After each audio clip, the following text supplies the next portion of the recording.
नमस्कार दोस्तों, मैं विकास आप सबका स्वागत करता हूं मेरे चैनल में। और आज के एपिसोड में मैं कुंडली जो लेके आया हूं वो सबसे पहली कुंडली है मिस्टर ऋषि धाकड़ की।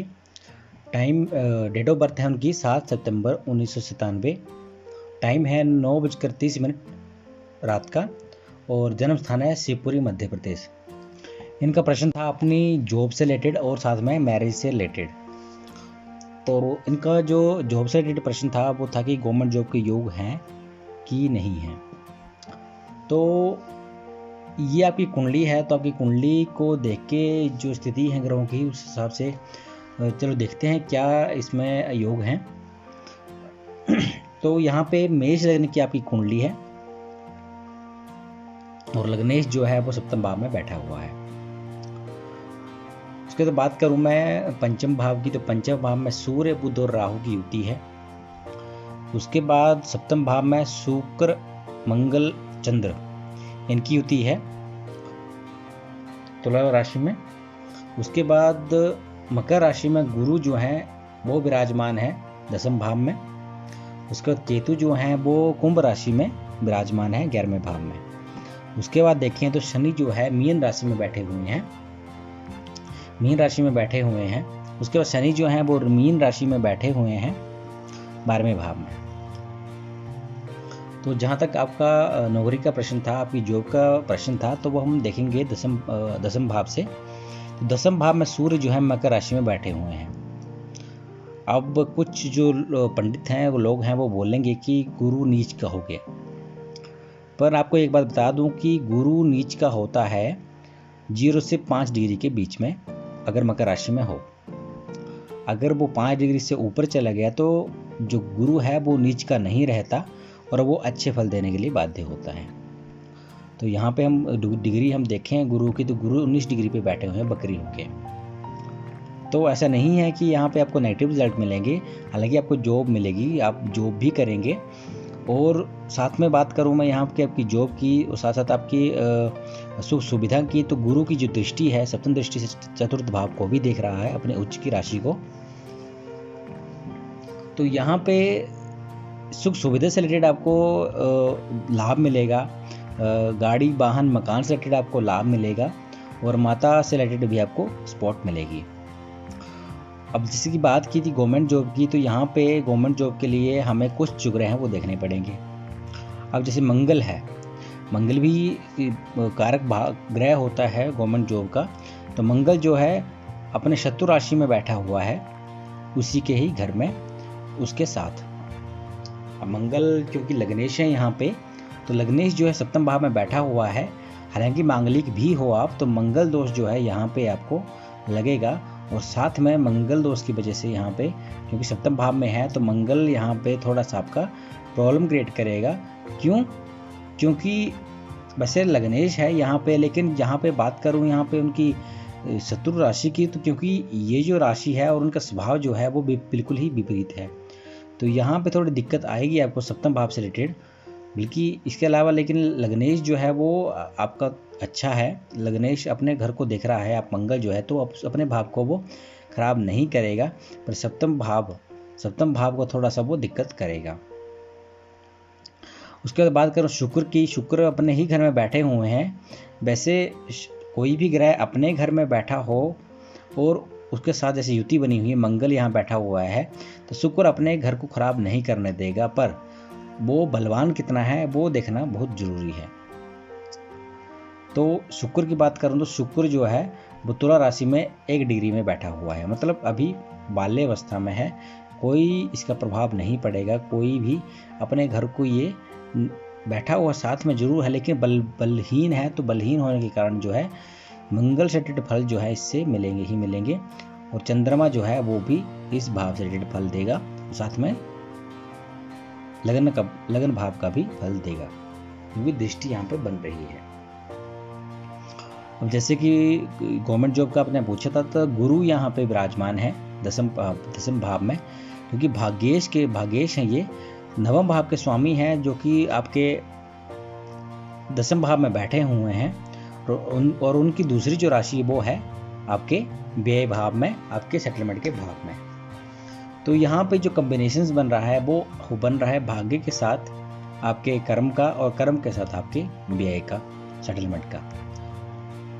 और साथ साथ में क्योंकि सेटलमेंट जो है वो 12वें भाव से है, और साथ में बात करूँ मैं 11वें भाव की, तो 11वें भाव में केतु विराजमान है।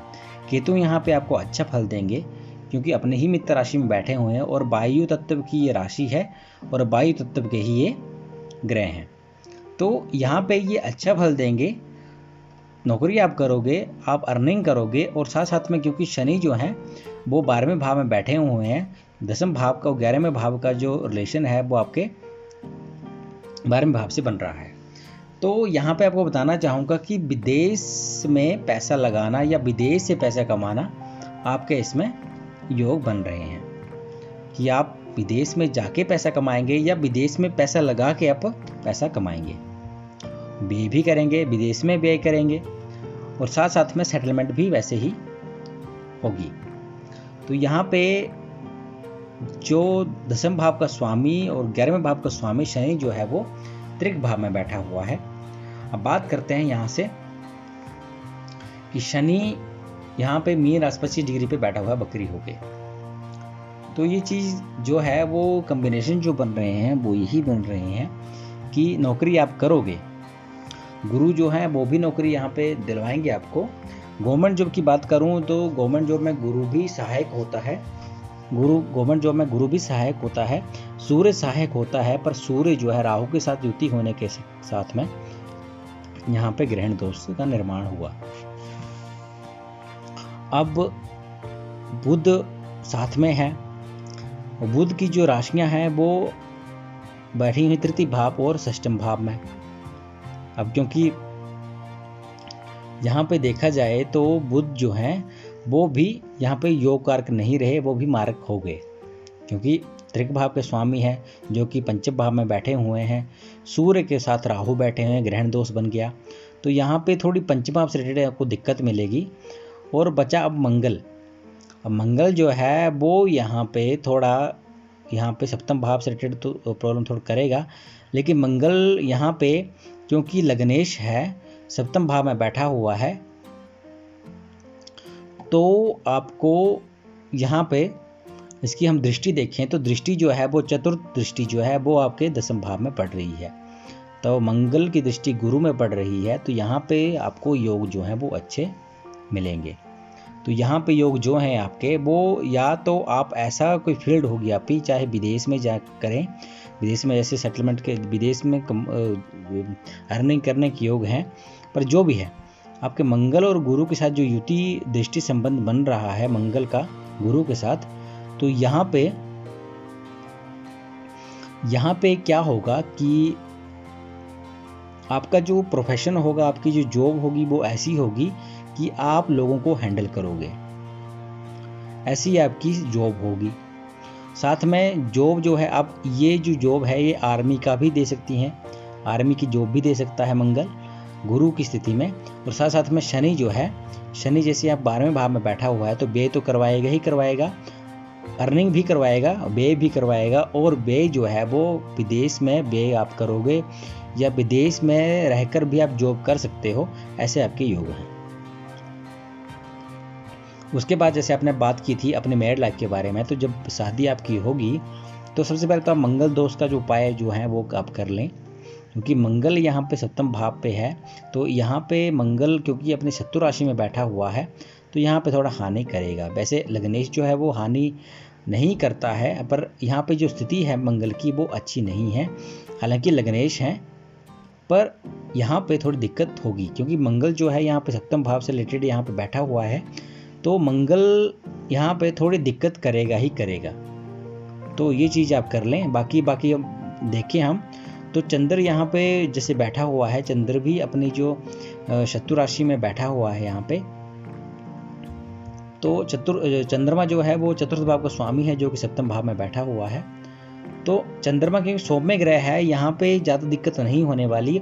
आपकी जो वाइफ होगी वो थोड़ी चंचल स्वभाव की होगी, और साथ में क्रोधी भी होगी, चंचल स्वभाव होगा, और साथ में क्या होगा कि गुस्से वाली आपकी वाइफ होगी।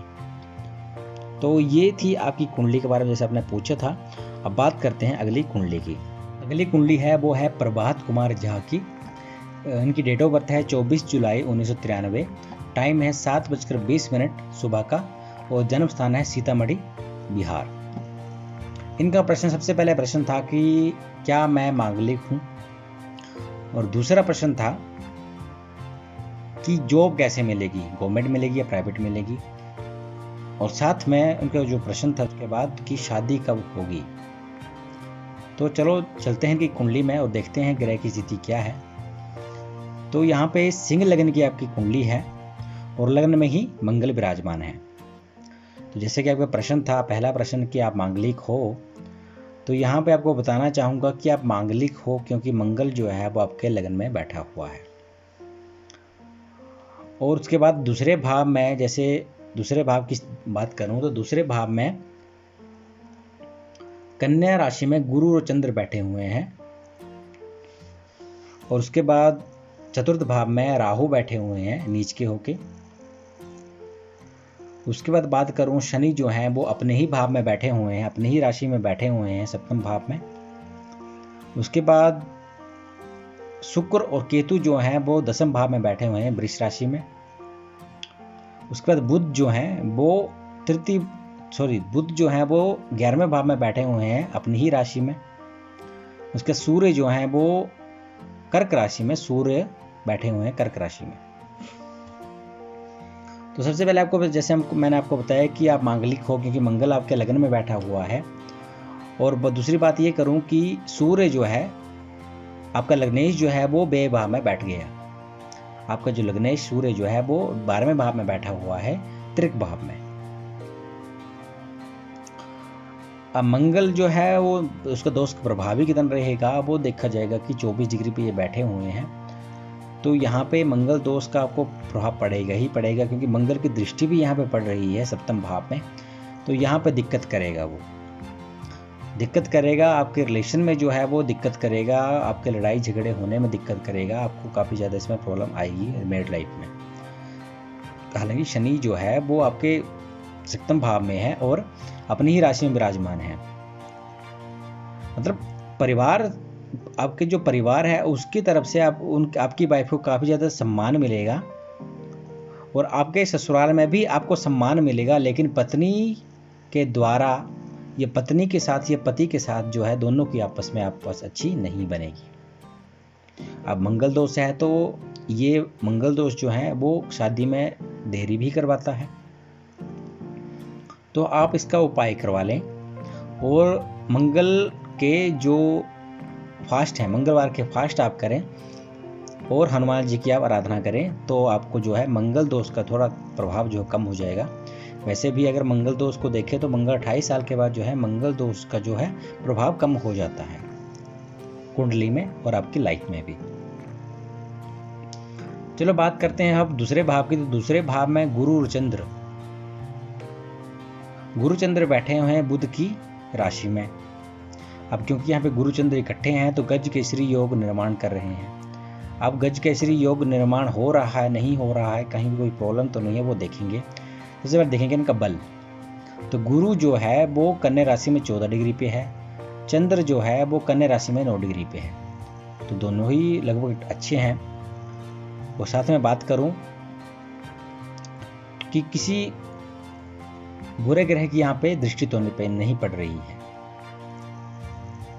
तो यहाँ पे केतु की दृष्टि यहाँ पे उनके दोनों के ऊपर पड़ रही है। केतु की 5वीं दृष्टि, 1 2 3 4 5, 5वीं दृष्टि जो है यहाँ पे पड़ रही है। तो यहाँ पे गज केसरी योग का आपको फल तो मिलेगा, पर उतना नहीं मिल पाएगा जितना कि मिलना चाहिए, क्योंकि आपके पाप ग्रह की दृष्टि जो है वहाँ पे इस भाव पे पड़ गई, और आपके गुरु चंद्र का जो योग है गज केसरी योग, उसमें कमी लाएगा। अब बात करूं मैं राहु की, तो राहु जो है वो आपके सुख सुविधा के स्थान में बैठा हुआ है। तो यहाँ पे चतुर्थ भाव में ये वृश्चिक राशि में बैठा हुआ है, तो ये नीच यहाँ पे हुआ। पर दूसरी बात ये भी है कि जब मंगल की चतुर्दृष्टि यहाँ पे पड़ रही है तो नीचता भंग भी हो रही है। भंग हो रही है मतलब जो यहाँ पे इन्होंने नेगेटिव रिजल्ट देने थे जो रिजल्ट इन्होंने कमी लानी थी वो अब कमी नहीं लाएंगे, क्योंकि मंगल जो है खुद अपनी राशि को देख रहे हैं, तो इस भाव से रिलेटेड जो है वृद्धि करेंगे। अपनी राशि को देख रहे हैं, इस भाव से रिलेटेड वृद्धि करेंगे, तो आपको सुख सुविधा का यहाँ पे लाभ आपको मिलेगा। अमंगल यहाँ पे अपने मित्र राशि में बैठे हुए हैं, उनकी एक राशि जो है वो भाग्य भाव पे है, दूसरी राशि जो है वो चतुर्थ भाव में है। तो भाग्येश हुए, भाग्येश यहाँ पे लग्न में बैठे हुए हैं, काफ़ी ज़्यादा आपको अच्छा फल देंगे और साथ साथ में आपके काफ़ी अच्छे जो है योग का निर्माण यहाँ पे करेंगे जॉब से रिलेटेड। चलो आगे चलते हैं। शनि के आपका मैंने बता ही दी कि शनि जो है यहाँ पे जो है ससुराल में मान प्रतिष्ठा बनती है, मान प्रतिष्ठा जो है करवाता है, प्रतिष्ठा दिलवाएगा, लेकिन मैरिड लाइफ में प्रॉब्लम क्रिएट करेगा। उसके बाद बात करूं मैं शुक्र और केतु की, तो वृष राशि में शुक्र और केतु, शुक्र अपनी ही राशि में विराजमान है और केतु जो है वो केतु भी वृष राशि में बैठे हुए हैं, तो शुक्र के साथ इनका नीचता भंग हो रही है, नीच भंग राजयोग यहाँ पे बन रहा है। तो दो नीच भंग राजयोग यहाँ पे बन रहे हैं, एक मंगल के कारण और एक शुक्र के कारण। मंगल जो है वो चतुर्थ भाव को देख रहा है, नीच के राहु को, और शुक्र साथ में बैठा हुआ है नीच के केतु के साथ। तो यहाँ पे भी ये अच्छे रिजल्ट देंगे। बाकी इनकी हम प्रभाव देख लेते हैं कि कितना इनमें बल है। तो राहु जो है 17 डिग्री पे है और शुक्र जो है वो 26 डिग्री पे है, तो इनकी नीचता जो है वो भंग हो रही है। इसके बाद बात करूं यहाँ पे, तो यहाँ से रिलेटेड आपको अच्छे फल मिलेंगे, गवर्नमेंट जॉब के योग यहाँ पे बनेंगे, क्योंकि भाग्य आपका साथ दे रहा है। गुरु की बात करूं तो गुरु जो है वो अपनी नवम दृष्टि से इस भाव को, आपके कर्म भाव को देख रहा है, तो यहाँ पे गवर्नमेंट जॉब के आपके योग बनते हैं। दिक्कत की कोई बात नहीं है, गवर्नमेंट जॉब आपको लगेगी, आप ट्राई करें, जरूर आपको लगेगी गवर्नमेंट जॉब। उसके बाद बात करूं मैं आय के भाव की, तो आय के भाव में अपनी ही राशि में बुध विराजमान है, तो यहाँ पे आय की भी कोई दिक्कत नहीं होने वाली, तो अच्छी आय होगी। साथ साथ में जो आपकी सेविंग है वो भी अच्छी होगी, क्योंकि बुध ही यहाँ पे आय के भाव के स्वामी है और बुध जो है वो आपके धन भाव के स्वामी भी हैं। हाँ, सूर्य जो है यहाँ पे थोड़ी दिक्कत क्रिएट करेगा, क्योंकि यहाँ पे लग्नेश जो है वही आपका खतर के भाव में चला गया, तो यहाँ पे आप अपने ऊपर, अपने व्यक्तित्व के ऊपर, अपने शरीर के ऊपर आप अपनी आभा को बढ़ाने के लिए आप व्यय करोगे, अपने ऊपर ज़्यादा व्यय करोगे। और साथ साथ में यहाँ पे सूर्य जो है वो विदेश सेटलमेंट के योग भी बनाएगा, क्योंकि लग्नेश यहाँ पे बैठ गया, तो यहाँ पे वो व्यय करवाएगा, हॉस्पिटल के खर्चे भी करवाएगा, आपके जो शारीरिक बीमारियां हैं उनके ऊपर खर्चे करवाएगा, पर यहाँ पे वो विदेश सेटलमेंट के योग भी बनाएगा, विदेश में सेटल हो सकते हो उसका योग बनाएगा। तो ये कुछ चीज़ें जो हैं वो अच्छी हैं, कुछ चीज़ें जो है वो नेगेटिव भी हैं। अब सूर्य जैसे यहाँ पे आपके षष्ठम भाव को देख रहा है, तो यहाँ पे क्या होगा कि अभी यहाँ देख रहा है, तो इस भाव में भी वृद्धि करेगा, क्योंकि सूर्य जो है 7 डिग्री पे है वैसे तो इस भाव से रिलेटेड भी वृद्धि करेगा। तो यहाँ पे रोग ऋण शत्रु यहाँ पे आपके बनेंगे, बहुत ही प्रभावशाली आपके रोग ऋण और शत्रु यहाँ पे बनेंगे, और उसके ऊपर भी आप व्यय करोगे, अपनी बीमारियों के ऊपर भी व्यय करोगे, अपने शरीर की बीमारी की उनके ऊपर व्यय करोगे, तो यहाँ पे दिक्कत आएगी, क्योंकि आपको बीमारी लगेगी। ठीक है, ये कुछ जो चीज़ें हैं वो इसमें स्पष्ट हो रही हैं। साथ में बात करूँ गुरु और चंद्र की, तो गुरु चंद्र की जो दृष्टि है, सप्तम दृष्टि, वो अष्टम भाव में भी पड़ रही है। तो अब गुरु जो है वो नेगेटिव जो प्रभाव है उसको कम देते हैं और पॉजिटिविटी की तरफ ज़्यादा जाते हैं। तो यहाँ पे जो है आपको अचानक धन लाभ की प्राप्ति करवाएंगे। और साथ साथ में जैसे मैंने आपको बात की कि यहाँ पे आपकी नवम दृष्टि जो है वो कर्म भाव में पड़ रही है, तो इससे रिलेटेड भी आपको अच्छे फल मिलेंगे, सेविंग आपकी अच्छी होगी। उसके बाद बात करूँ यहाँ की पंचम दृष्टि की, तो पंचम दृष्टि जो है वो यहाँ से हम गिनेंगे 1 2 3 4 5, षष्ठम भाव भी देखेंगे। तो षष्ठम भाव में यहाँ पे सूर्य यहाँ पे थोड़ा दिक्कत कर रहे थे कि यहाँ पे रोग ऋण शत्रु यहाँ उत्पन्न कर रहे हैं, तो यहाँ पे गुरु की जो सौम्य दृष्टि है, उनकी जो शुभ दृष्टि है, वहाँ यहाँ पे पढ़ने से इस भाव से रिलेटेड जो है वो रोगों में कमी आएगी, शत्रुओं में कमी आएगी और आपके लोन में भी कमी आएगी। तो ये कुछ चीज़ें थी जो आपके इसमें थी बाकी जैसे शादी के बारे में आपने पूछा था शादी कब होगी, तो गुरु की दशा अंतर्दशा में आपकी शादी होने के योग बनेंगे। अब बात करते हैं आपकी दशा की, तो दशा हम देख लेते हैं यहाँ पे। तो विषुवंतरी महादशा में देखेंगे तो अभी जो दशा चली हुई है वो राहु की चली हुई है। तो इस टाइम पे आपको राहु की बात करूं तो शादी की जैसे आपने बात की थी, तो यहाँ पे अभी नक्षत्र, पहले नक्षत्र देख लेते हैं कौन से नक्षत्र में जो है वो योग निर्माण हो सकते हैं। चंद्र की दशा में शनि की दशा में भी आपको जो शादी के योग मिलेंगे। गुरु की दशा, गुरु जो कारक ग्रह हैं उनकी दशा में भी आपको शादी के योग जो है वो वहाँ पे बनेंगे। अब यहाँ पे देखते हैं कि शनि के नक्षत्र में कौन जो है वो चंद्र जो है वो, सूर्य जो है वो शनि के नक्षत्र में बैठे हुए हैं। तो सूर्य की जो दशा है, अंतर्दशा है, उसमें भी शादी के योग बनेंगे। उसके बाद जैसे गुरु हैं, गुरु जो हैं वो यहाँ पे देखेंगे तो जब बुध की जो दशा चलेगी उसमें भी आपके शादी के योग बनेंगे, क्योंकि गुरु के नक्षत्र में बैठे हुए हैं। और शुक्र जो है वो भी कभी कभी जो है, कभी कभी नहीं, शुक्र भी यहाँ पे शादी के योग बनाते हैं। तो कुछ ग्रह हैं जो उनके बारे में देखते हैं। दशा जो हम देख रहे थे, तो अंतरदशा यहाँ पे ऊपर अंतरदशा से भी देखेंगे। तो राहु की, जैसे मैंने बताया, राहु की आपको इस टाइम पे दशा चली हुई है, और अभी जो दशा आपकी चली हुई है वो चली हुई है बुध की। तो बुध की, जैसे मैंने बताया, बुध की दशा में भी आपको जो है वो शादी के योग बनेंगे 2021 में। उसके बाद जो है वो आपके योग बनेंगे 2022 और 2025 के बीच में बन जाएंगे। मतलब 2021 और 2022 के बीच में आपके योग हैं कुंडली में शादी के। इसके बाद अगर लेट होते हैं तो फिर 2025 में फिर से आपके योग जो है वो बनेंगे। तो इस टाइम पे आपकी शादी के योग जो है वो बनेंगे और उस टाइम पे आपकी शादी हो जाएगी। पर कुंडली में जो अवश्य कर लें, क्योंकि मंगल दोष भी है, तो मंगल दोष की शांति भी आपको करवानी पड़ेगी। या फिर अगर आपकी जो वाइफ होगी, अगर जो कुंडली प्लान करवाते हैं उसमें अगर मंगल दोष भंग होता है तो भी आपको अच्छा इसमें फल मिलेगा। तो ये थी आपकी आज की कुंडलियाँ। अगर ऐसे ही आपको अपनी कुंडली के बारे में जानना है, अपने नक्षत्रों, अपने ग्रहों के बारे में जानना है, कोई प्रश्न है जो आपने पूछना है, तो आप मुझे मेरे व्हाट्सएप नंबर पर अपनी डिटेल सेंड कर सकते हो, या फिर आप कमेंट बॉक्स में भी अपनी डिटेल जो है वो सेंड कर सकते हो। आपको जो व्हाट्सएप नंबर है वो मेरी स्क्रीन में दिख ही रहा होगा। और साथ साथ मैं आपको बताना चाहूँगा, जो व्यूअर नए हैं इस कुंडली में, इस टॉपिक पे, इस कुंडली में मेरे चैनल में आए हैं, अगर उनको वीडियो अच्छी लगी हो तो मेरे चैनल को सब्सक्राइब करें। और अपनी कुंडली जो है वो भी दिखवाना चाहते हैं तो वो भी आप सेंड कर सकते हो। मैं जल्दी ही आपकी कुंडली जो है अपने चैनल में लेके आऊँगा। और बेल आइकन को प्लीज़ ऑन कर लीजिए, क्योंकि नोटिफिकेशन तभी आपको आ पाएगी कि मैंने कुंडली अपलोड कर दी है। तो आज के लिए इतना ही, धन्यवाद।